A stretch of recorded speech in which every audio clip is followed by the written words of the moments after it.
Cinderella کی کہانی ایک لازوال پریوں کی کہانی ہے جو فرانس سے شروع ہوئی اور دنیا کی سب سے پسندیدہ کہانیوں میں سے ایک بن گئی۔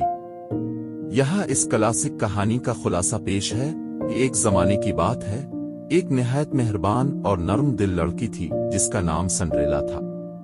وہ اپنی ظالم سوتیلی ماں اور دو خود غرض سوتیلی بہنوں کے ساتھ رہتی تھی۔ اس کے والد کا انتقال ہو چکا تھا اور سنڈریلا کو اپنے ہی گھر میں نوکرانی کی طرح کام کرنا پڑتا تھا۔ وہ گھر کے تمام کام، کھانا پکانا اور صفائی کرتی، جبکہ اس کی سوتیلی ماں اور بہنیں اس کے ساتھ برا سلوک کرتی اور اسے تانے دیتی۔ ایک دن بادشاہ نے اعلان کیا کہ وہ شہزادے کے لیے دلہن تلاش کرنے کے لیے ایک شاندار محفل بال منعقد کرے گا۔ بادشاہت کی تمام نوجوان لڑکیوں کو اس میں مدعو کیا گیا۔ سنڈریلا کی سوتیلی بہنیں اور ماں بڑی خوشی سے تیاری کرنے لگیں، لیکن انہوں نے سنڈریلا کو جانے سے منع کر دیا اور کہا کہ وہ بہت گندی اور سادہ ہے۔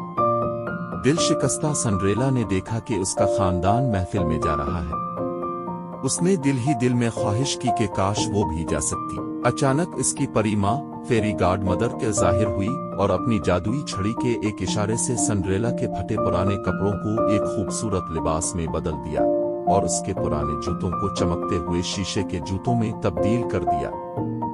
اس نے ایک کدو کو بگھی اور چوہوں کو گھوڑوں میں بدل دیا تاکہ سنڈریلا محفل میں جا سکے۔ روانہ ہونے سے پہلے پریما نے اسے خبردار کیا کہ یہ جادو صرف آدھی رات تک رہے گا۔ سنڈریلا محل پہنچی اور اس کی خوبصورتی اور شائستگی نے سب کو متاثر کیا، خاص طور پر شہزادے کو۔ شہزادہ پوری رات اس کے ساتھ ناچتا رہا اور دونوں کے درمیان فوراً ایک خاص تعلق بن گیا، لیکن جیسے ہی گھڑی نے 12 بجائے، سنڈریلا کو پری ماں کی بات یاد آئی۔ وہ جلدی میں محل سے بھاگی اور سیڑھیوں پر اپنا ایک شیشے کا جوتا چھوڑ گئی۔ شہزادہ اس پراسرار لڑکی کو ڈھونڈنے کے لیے پرعزم تھا جس سے وہ محبت کر بیٹھا تھا۔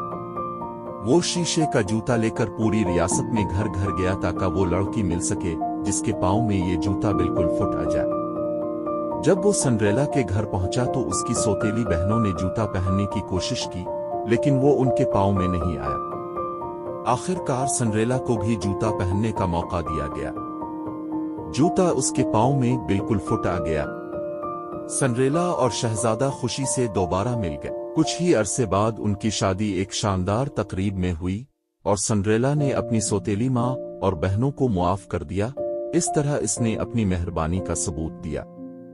وہ اور شہزادہ ہمیشہ خوش و خرم زندگی گزارنے لگے۔